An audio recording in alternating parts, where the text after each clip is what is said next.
આજે કળમાદ ગામે જે 800 કેવીની લાઇન પાવર ગ્રીડની નીકળે છે એના માટે કળમાદ ગામ અને આસપાસના ગામના ખેડૂતો,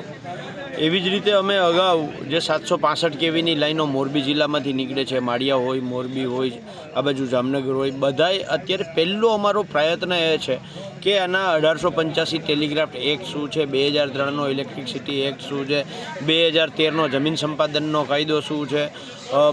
2017થી 2025 સુધીના રાજ્ય સરકારના પરિપત્રો શું છે, કેન્દ્ર સરકારની આ બાબતની એસઓપી શું છે, રાજસ્થાન સરકારે હમણાં જ જે તાજેતરમાં નવી એસઓપી આપી છે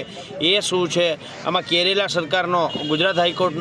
કેરેલા હાઈકોર્ટનો હુકમ શું છે, આ બધી જ બાબતોને લઈ અને ખેડૂતોમાં નાની મોટી માહિતી આવે, ખેડૂતો સંગઠિત થાય અને જે રીતે દક્ષિણ ગુજરાતની અંદર ગુજરાત ખેડૂત સમાજ, ગુજરાત કિસાન સંઘર્ષ સમિતિએ જે લડાઈ કરી અને ત્યાં 74 લાખ રૂપિયાથી લઈ અને 1 કરોડ 74 લાખ રૂપિયા સુધી